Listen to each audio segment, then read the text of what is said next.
Nós vamos fazer a leitura Abacuque, capítulo 3, do versículo 1 ao 3, depois do versículo 17 ao 19.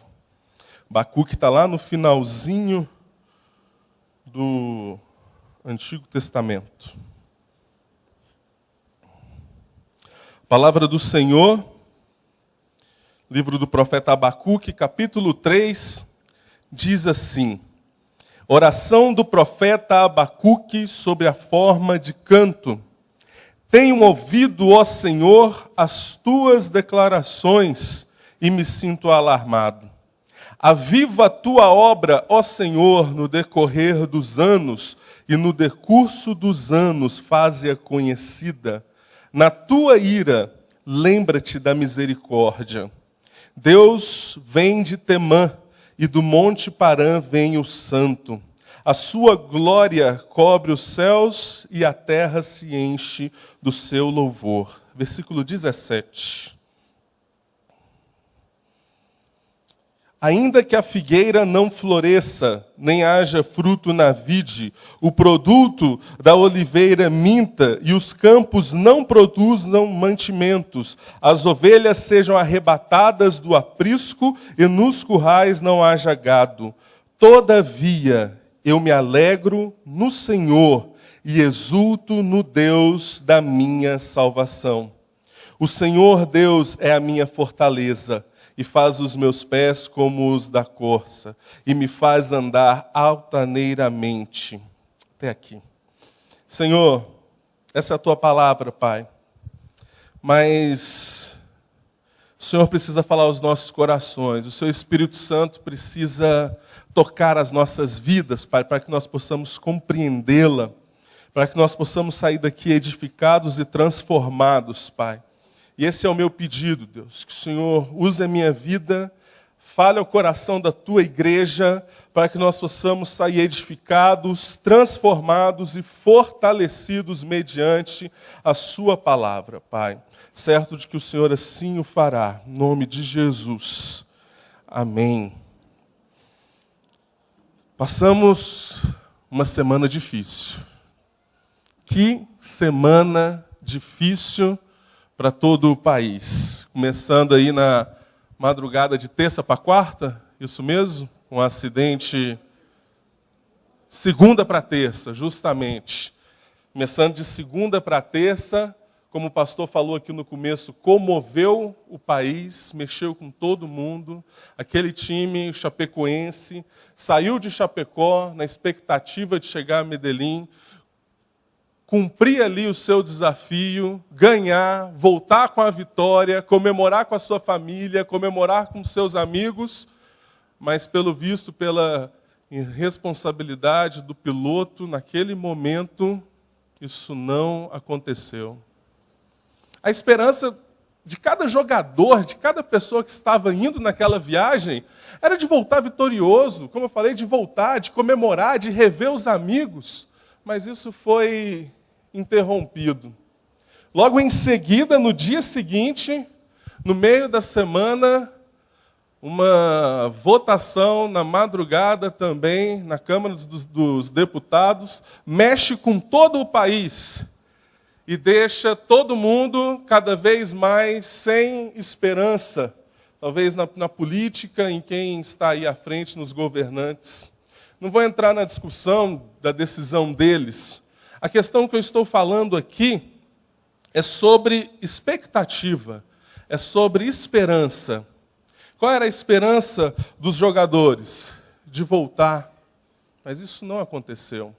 Qual é a esperança que nós temos em nossos políticos, em nossos governantes? É que eles façam com honestidade, que eles trabalhem com honestidade para o crescimento do país, mas a verdade é que nós temos acompanhado com grandes motivos de oração, viu, igreja? Ore pelos nossos governantes, pela política desse país, mas também não temos muita esperança quando nós olhamos para esse cenário.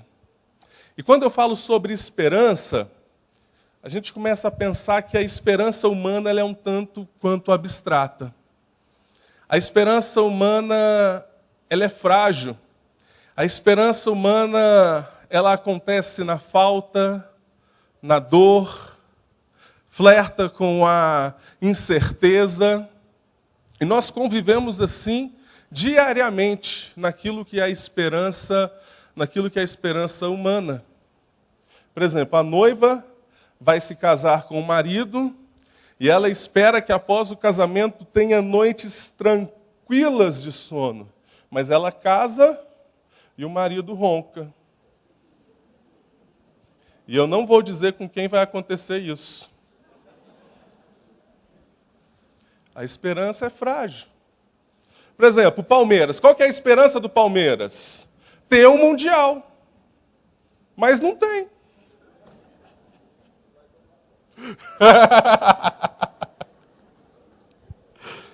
Mas não tem. Toda esperança humana, tudo aquilo que eu e você podemos construir, fazer, que sai de nós, que nós produzimos, é frágil, é falho, é passageiro, pode não acontecer, mas a esperança em Deus é diferente. Mas crer em Deus, botar a nossa esperança em Deus é diferente. Porque o nosso Deus, Ele é o Deus que foi, que é e que será. O nosso Deus é o Deus que trabalhou, que fez no passado, que está fazendo e irá completar. É comum a gente ver no Antigo Testamento, nos livros, os profetas, nos salmos, a gente vê os autores falando sobre a história do povo de Deus e relembrar feitos e fatos que Deus realizou, características de quem Deus é, justamente para despertar a esperança nesse Deus, de lembrar que Ele fez, que Ele faz, que Ele fará. Então a esperança em Deus, ela é diferente da esperança humana. Porque quando nós esperamos em Deus, não é algo incerto. A nossa fé em Deus é um Deus que completará. E quando nós olhamos aqui para o cenário, para o livro de Abacuque, nós podemos aprender sobre isso. Sobre colocar a nossa esperança em Deus em todo o tempo. Abacuque é um livro pequenininho, se você vê aí 3 capítulos, aproximadamente 56 versículos, dentro desses 56, quase 20 versículos são de questionamentos e queixas, de perguntar para o Senhor por quê, o que está acontecendo, é assim que o Senhor vai agir. Porque o que aconteceu? O povo de Deus, o povo santo, o povo que Deus separou, se desviou. E agora a maldade, a corrupção, a violência estava no meio do povo. E se você abrir o primeiro capítulo de Abacuque, você vai achar que vai estar lendo o Estadão ou a Folha de São Paulo. Porque só fala da corrupção, da maldade e da violência no meio do povo. Então, nesse cenário, Abacuque ele olha para Deus e ele questiona e fala: Deus, até quando eu vou ficar vendo a violência? Então Deus ele responde e fala para Abacuque: olha, eu vou levantar um povo cruel, mau, que marcha pela terra, se apoderando de casas e de terras que não são suas. E o coração de Abacuque fala que ele fica estremecido. Mas a postura de Abacuque, ela é muito legal. Porque Abacuque, ele resolve sentar e esperar e ter a certeza de que o justo viverá pela fé. O olhar de Abacuque mudou. Ele tirou os olhos, tirou a esperança, a expectativa nele, naquilo que ele estava olhando, naquilo que ele podia ver, nas ações que estavam acontecendo no meio do povo de Judá, e resolveu colocar os seus olhos em Deus. Colocar a esperança naquilo que é concreto, naquilo que realmente no Deus que faz, que operou. e nós podemos colocar a nossa esperança nesse Deus. E nós vamos aprender 3 coisas que Abacuque nos ensina sobre por que nós podemos acreditar e colocar a nossa esperança em Deus.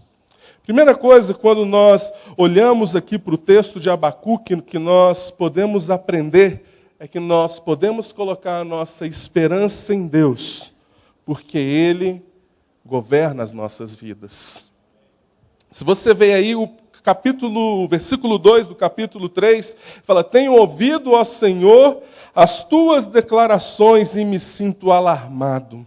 Aviva a tua obra, ó Senhor, no decorrer dos anos, e no decurso dos anos faze-a conhecida. Em meio à dificuldade, em meio à luta, em meio ao temor de tudo que estava para acontecer, Abacuque olha para Deus e fala: aviva a tua obra, permanece fazendo, continua realizando, entendendo que Deus é o Deus soberano e que governa todas as coisas. A obra, o clamor de Abacuque e a obra que Abacuque está falando aqui é uma resposta ao versículo 5 e 6 lá do capítulo 1, que é de quando Deus fala que ia levantar um povo que iria vir sobre eles para intervir na história daquele povo. E o que nós podemos aprender e ter a certeza de um Deus que governa as nossas vidas em todas as situações. Tem situações que são difíceis, tem situações que são duras, desafios, que nós não sabemos o porquê que está acontecendo, mas Deus está governando. É Deus que está trabalhando. Deus nunca está olhando para as nossas vidas, coçando a cabeça e olhando e diz: vamos ver o que vai dar. Deus não governa as nossas vidas dessa forma. Deus é um Deus soberano. E é nesse Deus que Abacuque está crendo. Eu gosto muito da poesia, da música do Estênio Márcios, que chama Tapeceiro. E eu quero ler aqui para vocês, eu quero que você ouça atentamente o que diz essa poesia. Tapeceiro, grande artista, vai fazendo o seu trabalho. Incansável, paciente no seu tear. Tapeceiro não se engana, sabe o fim desde o começo. Traça voltas, 1000 desvios, sem perder o fio. Minha vida é obra de tapeçaria, é tecida de cores alegres e vivas, que fazem contraste com as cores, nubladas e tristes. Se você olha do avesso, nem imagina o desfecho.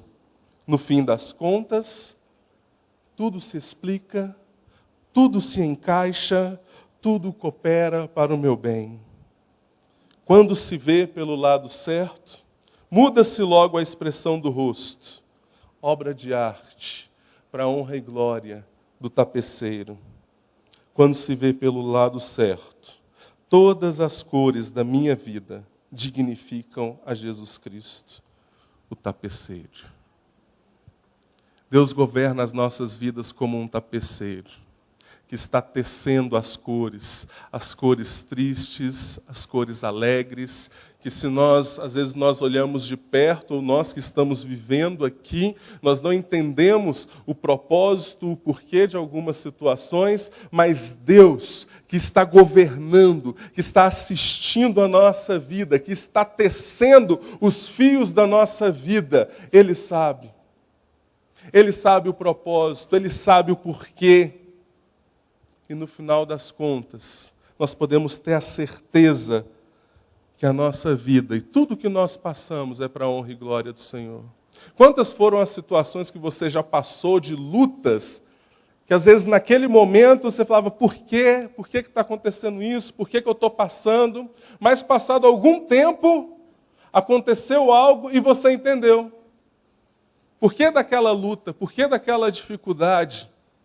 E Deus vai trabalhando e governando as nossas vidas. Por isso que nós podemos ter a certeza que as leves e momentâneas, lutas e tribulações da nossa vida, gera para nós um eterno peso de glória. Ensinamentos que são eternos sobre o nosso Deus. Podemos ter a esperança em Deus, porque Ele governa as nossas vidas. Podemos ter a esperança em Deus, porque o nosso Deus, Ele não muda.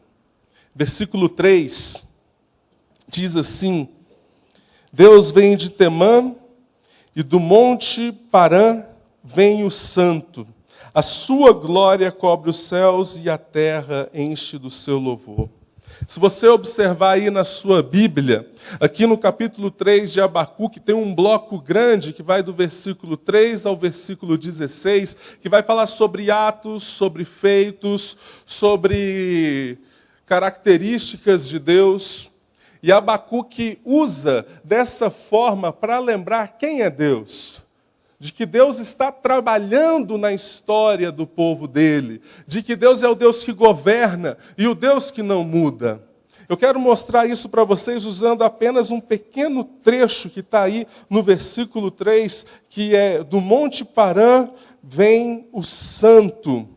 Parã é uma região, um deserto, que fica ali ao norte do Monte Sinai, e que foi onde o povo passou boa parte ali dos 40 anos no deserto, quando Deus estava preparando o povo para entrar para a terra prometida. E foi aqui, nessa região, onde Deus chama Moisés, e Deus fala para Moisés, se você olhar lá em Levítico, capítulo 11, vai falar assim: porque eu sou o Senhor que vos fiz subir da terra do Egito, para que eu seja vosso Deus e para que sejais santos, porque eu sou santo. Por que então que Abacuque, escrevendo essa parte, ele fala o santo de Parã? Para lembrar o Deus santo, que os chamou, que os tirou do Egito, para que eles também sejam santos, porque Deus é santo. E o que Deus está fazendo agora como um Deus que não muda? Deus está tratando esse povo. Porque o povo estava se desviando, a maldade, a idolatria. Então, como um Deus que não muda, um Deus que não falha em suas promessas, um Deus que não muda os seus decretos, Ele intervém na história do povo dele, na história aqui do povo de Israel. As promessas de Deus não falham. Aquilo que Deus prometeu para as nossas vidas não falha. Não importa a distância, não importa onde, não importa como, Deus vai alcançar a sua vida e vai cumprir aquilo que Ele tem para a sua vida. Porque a maior promessa de todas se cumpriu.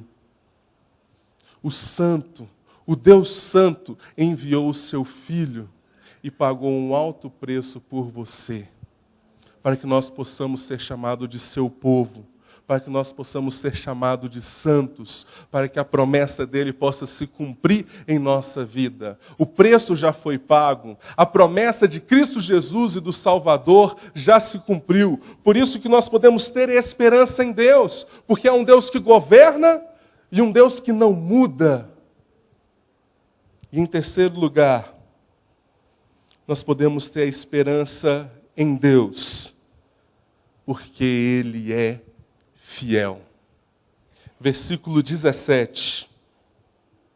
Ainda que a figueira não floresça, nem haja fruto na vide, o produto da oliveira minta, e os campos não produzam mantimentos, as ovelhas sejam arrebatadas do aprisco, e nos currais não haja gado.